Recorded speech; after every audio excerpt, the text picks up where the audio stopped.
This is FYI News 13, brought to you by SSPTV and the Hazleton Standard Speaker. For your information, a popular local flower shop was up for sale and had an uncertain future until a longtime employee stepped up. We'll have that story next. Welcome to a brand new FYI on SSPTV. I'm Ken Kara. Thank you for watching. Lisa Sugart has a story about a local flower shop blooming this fall, and Janine Mazurkevich has our weekly What's the Sense segment, all about an interesting way to remember loved ones who passed away. But first, we have some headlines from FYI News 13 and the Hazleton Standard Speaker. A proposed wind farm is expected to be on the agenda for a meeting tonight in Foster Township. EDF Renewable Energy is looking to build 25 wind turbines. The turbines could stand as high as 525 feet tall. Some residents have expressed concerns over the project and are encouraging people to attend tonight's meeting. A Facebook page entitled Residents Against Foster Township Windmills has also been created. Tonight's meeting of the Foster Township Zoning Hearing Board will take place at 6 p.m. in the Township Municipal Building on Wyoming Avenue in Freeland. One police department in our area will soon be wearing body cameras. Butler Township's 2015 police budget includes the purchase of 4 body cameras at a cost of $800 each. Just this week, President Obama requested money for body cameras that record police work. The president's announcement came following the unrest in Ferguson, Missouri, in response to the fatal shooting of 18-year-old Michael Brown. The cameras clip onto the officer's uniform lapel. They are about the size of a pager. You can learn much more about the role of body cameras and how police feel about them by reading the article in today's Standard Speaker. Back in July, FYI told you that a longtime Hazleton area business was up for sale. Owner Jim Smith, a 4th-generation owner, was selling Smith Floral in West Hazleton, which actually dates back to 1896. But now, some very good news for the business and the community. One of its longtime employees has purchased Smith Floral and plans to keep the doors open for many years to come. Lisa Sugart has our story. We are here at a very familiar place in the greater Hazleton area, Smith Floral on Broad Street in West Hazleton. And joining me is the new owner of Smith Floral, and that is Jennifer Barnasevich.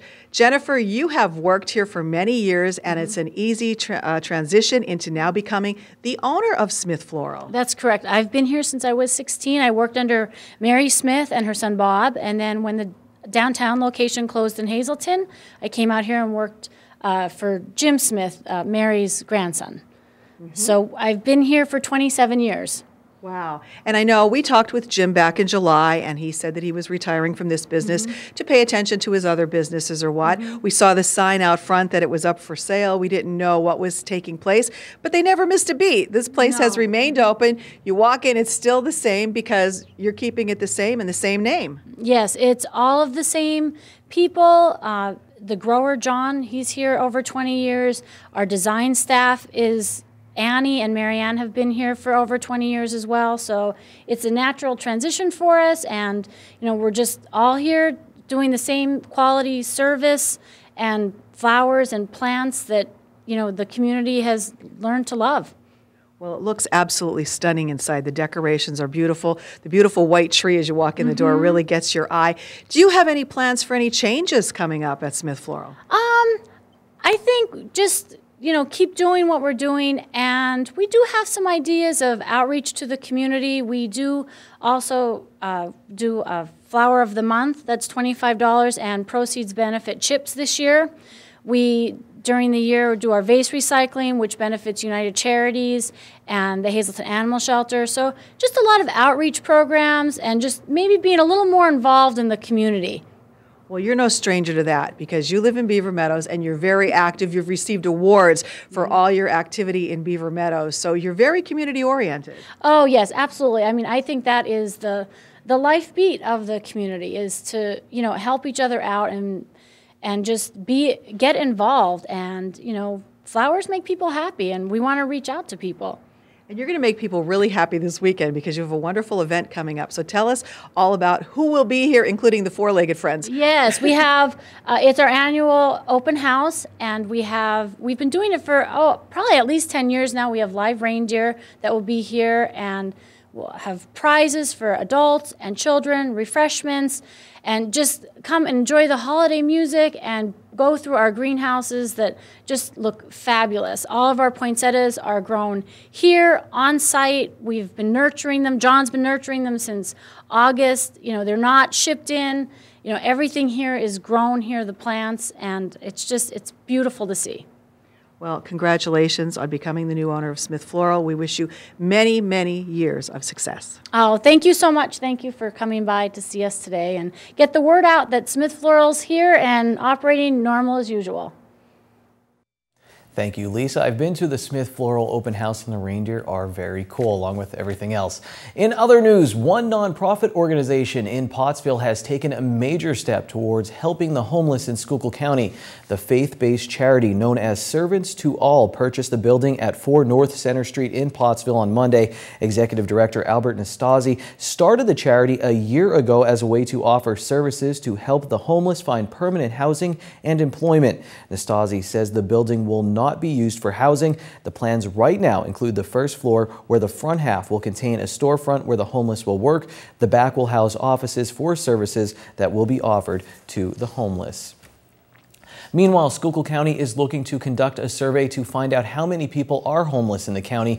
A one-day count by human service agencies will take place on January 29th at various sites. The survey will serve as a benchmark for developing strategies to fight homelessness. The county conducted its first point-in-time count back in January of 2013, which determined 13 individuals were homeless. The last survey determined 39 people as homeless in Schuylkill County. Controversy erupted last night over the firing of a Luzerne County employee as the result of a missed payday for some 1,400 county workers on Black Friday. Some county council members questioned the firing of Jason Parrish. Parrish was on vacation when the payday mishap occurred. Employees did eventually receive their paychecks. Council Vice Chairman Ed Brominski proposed a new county table of offenses and punishments. Under Brominski's plan, Parrish would have received a 5-day suspension.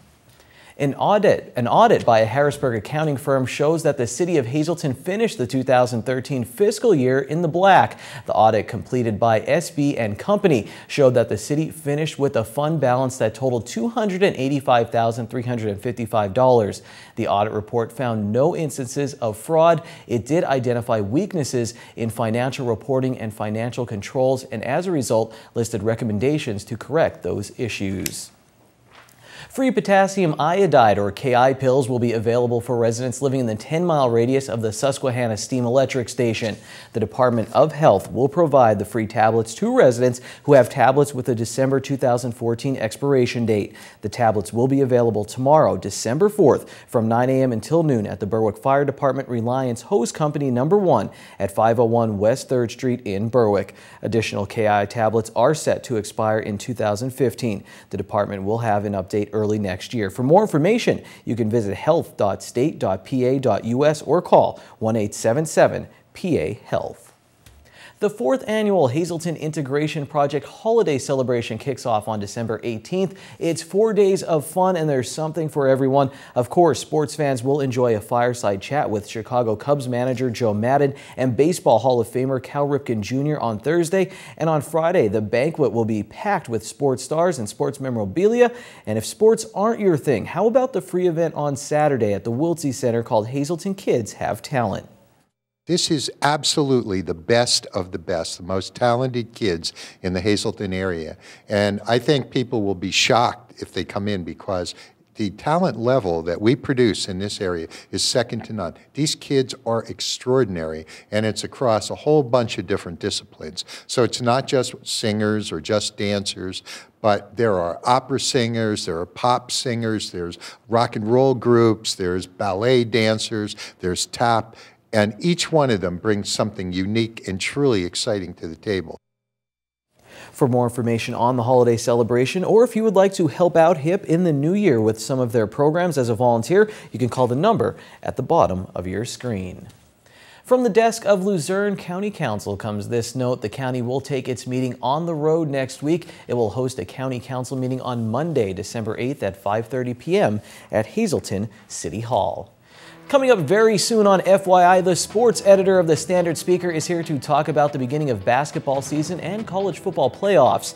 After this break, we have a story about pancakes and Santa Claus. Stay tuned to find out where you should be having breakfast this weekend.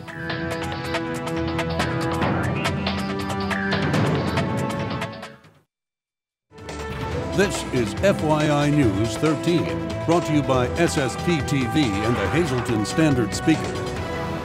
We are remembering our loved ones who passed away during the holidays. It could be a difficult time for you. We're back with Shamara, and we're here at the beautiful Eagle Rock Resorts, and we are talking about ways that we could remember our loved ones and, you know, use things that we have, which is nature. Right, exactly.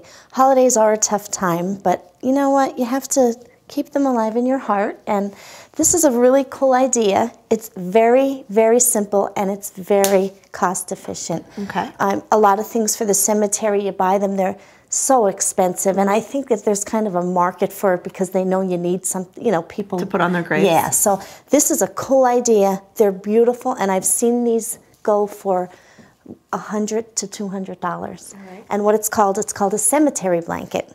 And all you do is you take some chicken wire, and you go out and just pick some pine from outside, off of a tree. And all you're going to do is you're going to weave it through. And you're just going to keep doing this.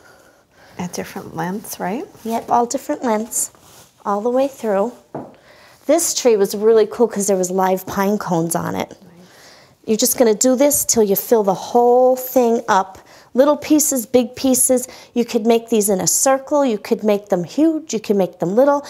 Even just to make little squares, you can use them to decorate your home, your mantles, on your table. So this is how I start it, and this is what it looks like when it's done. Oh my goodness. So the decorations in there, you could either use holly or any other kind of decorations. You could even, if you want to get real fancy, spray paint some of it. Anything. I took some gold leaves. I took ribbon. You can use holly, but just watch the holly if you have little ones around, because it is poisonous. Or pets. Right. In your home, but you're talking about putting these at the tombstone. At the cemetery. Or at the cemetery. And they will just lay on top, and I've actually put bird seed in them.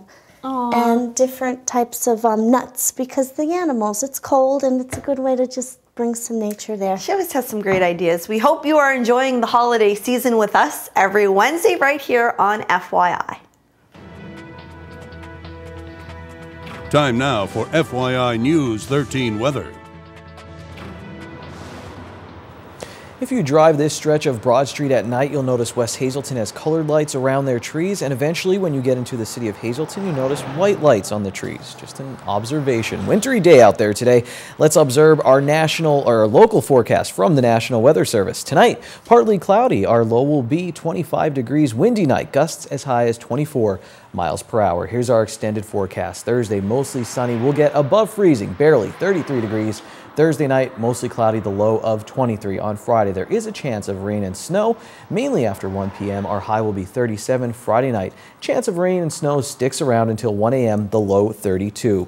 On Sunday, 50% chance of rain and snow, mostly cloudy day with a high of 41. At night, chance of rain and snow goes down, the low will be 32 degrees. Chance of rain and snow again on Sunday, the high will be 41. On Sunday night, a chance of flurries, our low will be 32. Santa Claus is a busy man this time of year, but him and his wife, they've been in the Hazleton area a lot recently, so very kind. And guess what? They'll be at Applebee's in West Hazleton this weekend for a special event that's benefiting the Hazleton area Marching Cougars, the booster club for the Hazleton area Marching Cougars. They're having a breakfast there to support the band, and Renee Fort, the secretary with the band parents, here to talk about it. Let's start with the breakfast, Renee. It's this weekend at Applebee's. Where are some of the other details? Mr. and Mrs. Claus there. Mr. and Mrs. Claus will be making an appearance. It's this Saturday morning from 8 a.m. till 10 a.m. You'll be receiving pancake, sausage, and either coffee, tea, orange juice, or a beverage of soda. And Mr. and Mrs. Claus will be there. You'll be able to take pictures with Santa. All you have to do is bring your own camera, and they look forward to meeting the children. Why is it so important for the Hazleton area marching band? I mean, I love breakfast, so I'm in already, but why is it so important? What does the band use it for? Where does the money go? It's very important. The general fund supports our Marching Cougars because throughout the year there's various expenses that the band needs to meet, such as equipment repairs, equipment, field show expenses. There's always expenses behind supporting such a large organization, and the students work so hard throughout the year. The band parents have always supported our students, and we want to see them succeed. After all, they are the pride of the Greater Hazelton area. Field show this year. I saw it once, but refresh my memory. What did they do this year? The field show this year was Avatar. And they did go to the Cavalcada Bands, the championship down at Millersville University. They fared out very well for their first time there.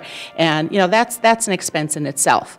And our kids, as I said, they work so hard throughout the year, and all we want to do is support them. So we're asking everybody in the community to come out Saturday, bring the little ones. It's a special treat to have breakfast with Santa and Mrs. Claus. And it's going to be a very, very exciting morning. The kids work hard, the parents work hard as well. How hard are the parents working to help support these kids? The parents work hard. We don't really get a break. We're like the students. We work continuously all through the year between fundraising, concession stand work throughout the football season. Every home game, if you happen to be there, we are manning the concession stands. We chaperone trips. We basically fundraise the whole year. All right, so it's a very important cause, and you have to eat breakfast. And so since you have to do that, go out to Applebee's this Saturday, see Mr. and Mrs. Claus, and help support the Hazelton area Marching Cougars. If your numbers match here, you can buy a lot of pancakes. Here's your midday winning Pennsylvania lottery numbers: the Daily 027, the Big 4 3028, Quinto 34255, and finally Treasure Hunt 1, 18, 21, 23, and 25. Celebrate Dave Day after this break.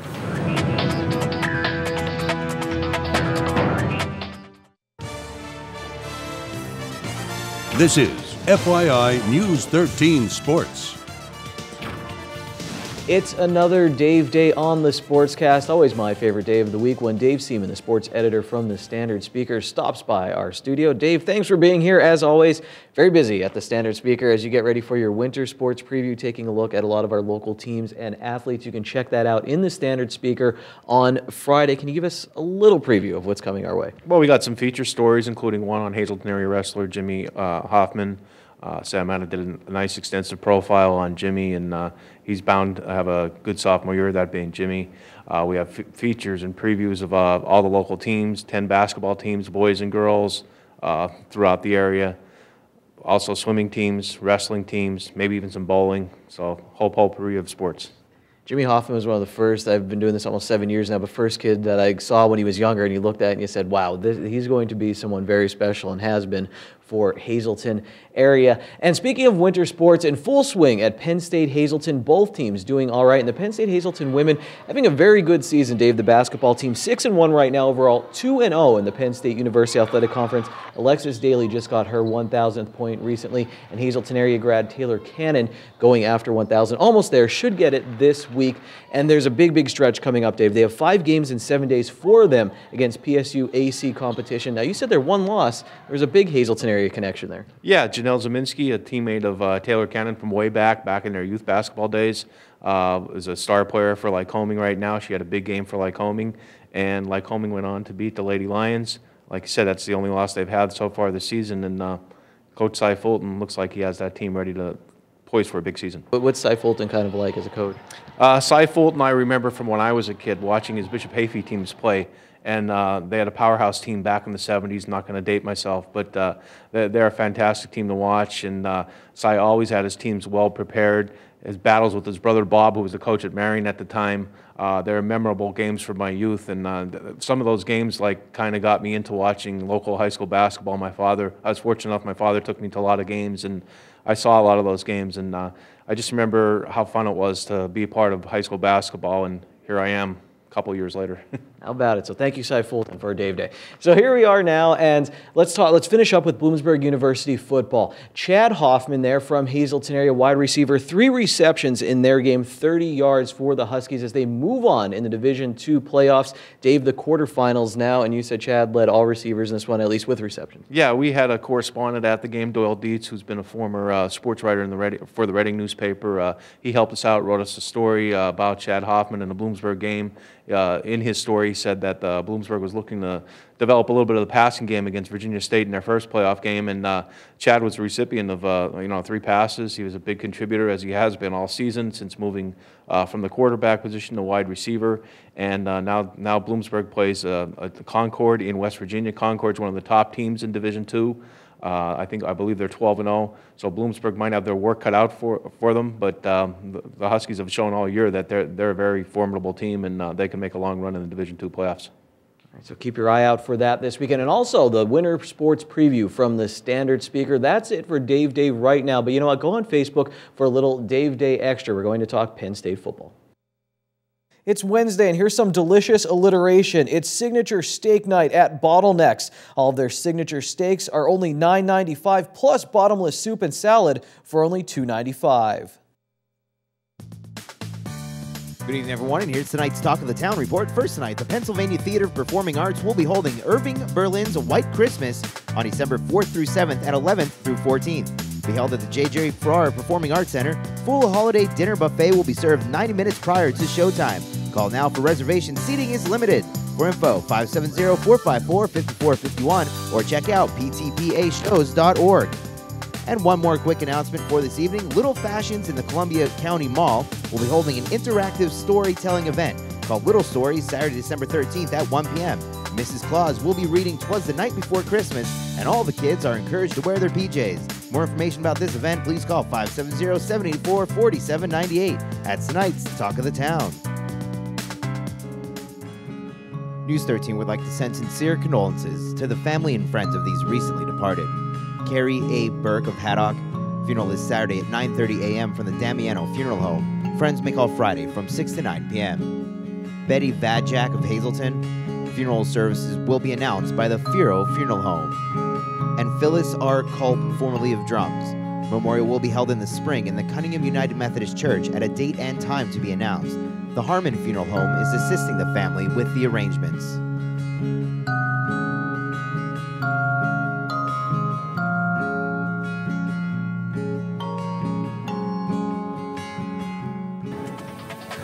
Attention pay-per-view subscribers, you may see your name right now on News 13. You have 13 minutes to call in and win a free movie from Service Electric Cablevision.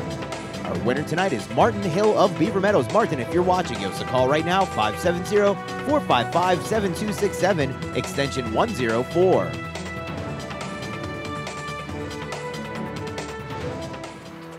There's a lot of community events happening with the holiday season upon us. We'll keep you up to date right here on FYI, so stay tuned. I'll see you tomorrow. Until then, take it easy, everyone.